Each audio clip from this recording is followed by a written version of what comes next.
BSc biosciences and biotech Jamia Millia Islamia के बहुत जाने माने कोर्सेज में से ये दो कोर्सेज हैं और इन दोनों के लिए combined entrance examination Jamia Millia Islamia हर साल कंडक्ट करता है। तो आइए जानते हैं कि इस एग्ज़ाम में कितनी सीट्स होती हैं, क्या कट ऑफ का ट्रेंड रहा है, क्या सिलेबस है, क्या क्वेश्चन पैटर्न होता है, किस टाइप के क्वेश्चंस आते हैं, सीट्स वगैरह कितनी है, फ़ी वगैरह कितनी होती है और क्या स्कोप है इस कोर्स का। तो ओवरऑल सारी जानकारी आपको यहाँ से मिल जाएंगी।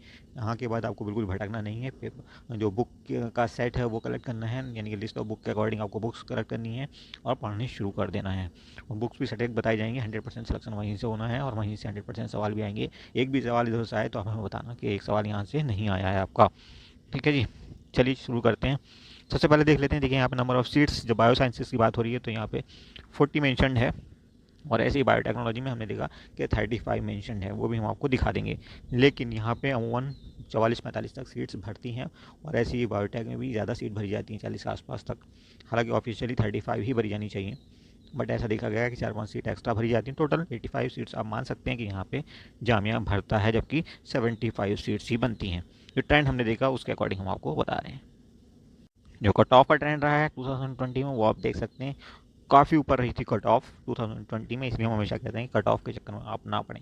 इसी कट ऑफ को आप देखेंगे 2019 के लिए तो ये काफ़ी नीचे रही थी, जैसे आप यहाँ पे देख रहे हैं 17.75 जनरल के लिए। ये अप्रोक्सीमेटली 45 रही थी, मुझे एग्जैक्टली याद तो नहीं आ रहा, बट समवेयर अराउंड 45 ही रही थी ये।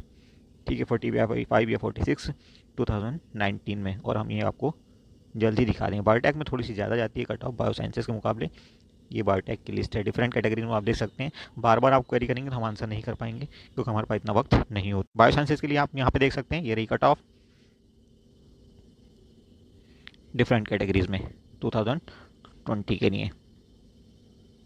अब आप यहाँ पे देखिए कि इंपॉर्टेंट चीज़ दी हुई है, ये दोनों कोर्स जो हैं वो 2007 कोड के तहत आते हैं और यहाँ पे एलिजिबिलिटी मेंशन है senior secondary school certificate or an equivalent examination with not less than 50% marks in each science subject, that is physics, chemistry, biology या मैथमेटिक्स में से जो भी साइंस के सब्जेक्ट हैं उनमें एग्रीगेट आपका ईच सब्जेक्ट में 50% से मार्क्स कम नहीं होने चाहिए, ना तो बायोलॉजी में, ना मैथ्स में, ना फिजिक्स में, ना केमिस्ट्री में। अदरवाइज आप इनएलिजिबल होंगे, यानी कि आप एलिजिबल नहीं रहेंगे, आप एडमिशन नहीं ले पाएंगे। क्लियर है। अगर हम एग्जामिनेशन पैटर्न की बात करें तो देखिए कुछ इस ढंग से पैटर्न होता है। हर एक सवाल जो होता है वो 1 नंबर का होता है। एग्जामिनेशन में टोटल टाइम जो अलाउड होता है 105 मिनट्स का अलाउड होता है, यानी कि 1.25 घंटे। क्लियर। और नेगेटिव मार्किंग होती है, तो आपको कहीं पे भी ऐसा सवाल मार्क नहीं करना है जिसके बारे में आपको कंफर्मेशन नहीं है। क्लियर। वीडियो के लास्ट तक हम बता देंगे कि नेगेटिव मार्किंग को आपने कैसे हैंडल करना है, लेकिन आपको बने रहना पड़ेगा वीडियो के एंड तक, अदरवाइज नुकसान आपका होने वाला है। क्लियर है। अब अगर हम सिलेबस की बात करें कि यहाँ पे सिलेबस आपको क्या क्या पढ़ना है, तो सिलेबस में देखिए आपके लिए जो सिलेबस होता है वो होता है एनसीईआरटी का टोटल सिलेबस, जो क्लास 11th एंड 12th का है। ठीक है, इसके अलावा कुछ भी आपने नहीं पढ़ना है। तो सिलेबस बिल्कुल क्लियर कट यहाँ पे दिया हुआ है। Books currently prescribed by CBSE for class 11th and 12th, आप आसानी से यहाँ पे देख सकते हैं।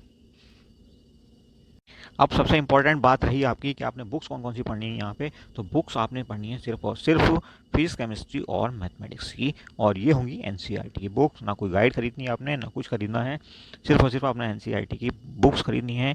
11th और 12th क्लास की फिजिक्स, केमिस्ट्री और मैथमेटिक्स, जो भी सॉरी फिजिक्स, केमिस्ट्री और बायोलॉजी, यहाँ पे मैथमेटिक्स का मतलब नहीं है। आप ये भी देख सकते हैं यहाँ पे कि जो टोटल क्वेश्चन आपके आने हैं वो 25% फिजिक्स से आएंगे, 25% केमिस्ट्री से और 50% बायोलॉजी से। और ये चीज़ आपको मेंशन है, यहाँ पे आप पढ़ सकते हैं। क्लियर है। तो बुक्स हमने आपको बता दी, एनसीईआरटी की बुक्स लेनी है, इसके अलावा कोई बुक आपने नहीं खरीदनी है। लेकिन लास्ट 5 ईयर के क्वेश्चन पेपर्स आपने ज़रूर देखने होंगे, उनके बगैर आप आगे नहीं बढ़ सकते। तो प्रीवियस ईयर के क्वेश्चन पेपर आपको हमारे पीडीएफ फॉर्म में मिल जाएंगे और हमारे टेलीग्राम चैनल से मिलेंगे ये।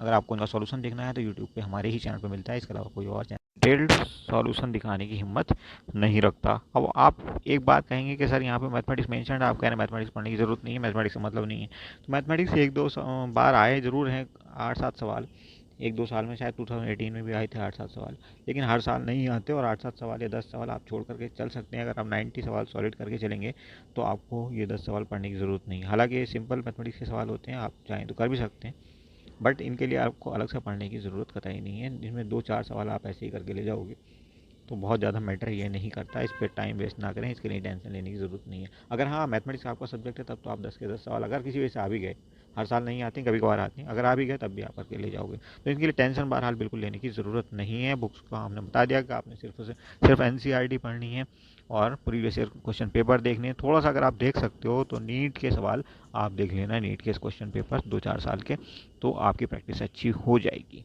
क्लियर है।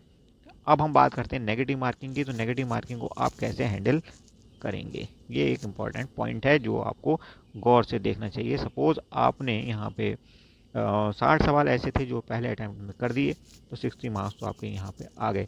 लेकिन अभी भी आपके पास 10 सवाल ऐसे हैं जिनमें आपको पता है कि कोई 2 ऑप्शन ऐसे हैं जिनमें आपको एक ऑप्शन ज़रूर सही लगता है, लेकिन कंफर्म नहीं है कि वो कौन सा एक ऑप्शन है। 2 में से एक ज़रूर सही है, 2 पे आपको डाउट है, मतलब कहने का मतलब ये है, और 2 पे आप श्योर हैं कि वो आपका आंसर नहीं हो सकता। Suppose A B C and D की अगर हम बात करें, तो एक सवाल में आपको ए और सी आंसर नज़र आ रहा है, इन दोनों में से कोई एक आंसर हो सकता है, जबकि आप श्योर हैं कि ये आपका आंसर नहीं है। तो ऐसे 10 सवालों को आप छांट लेंगे और उनमें से कोई एक ऑप्शन आप चुन लेंगे। सपोज 10 के 10 में आपने ए लगा दिया, तो इन 10 में से कम 6 सवाल आपके सही हो जाएंगे और 6 नंबर इस ढंग से आपके आ गए हैं। तो अब कितने नंबर हो गए आपके? 66 हो गए हैं। लेकिन इनमें से 4 सवाल तो गलत भी हो गए ना, तो 4 का मतलब एक सवाल आप एक क्वेश्चन आपका गलत हो गया पूरी तरह से, तो आप कह सकते हैं कि एक नंबर कम हो जाएगा, 65 मार्क्स आपको अभी भी मिल जाएंगे। लेकिन अभी तो आप 30 सवाल दूर हैं, 10 मतलब 70 सवाल ही कर पाए हैं अभी तक। तो उन 30 सवालों में आप क्या करेंगे?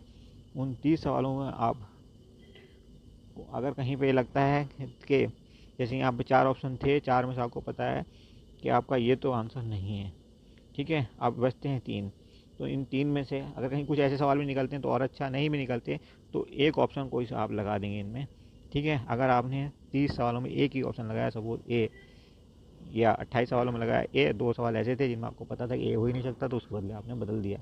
आप ऐसा भी कर सकते हैं। तो इनमें से आपके 8 सवाल अगर सही हो गए तो 8 नंबर आपके 30 में से आ जाएंगे।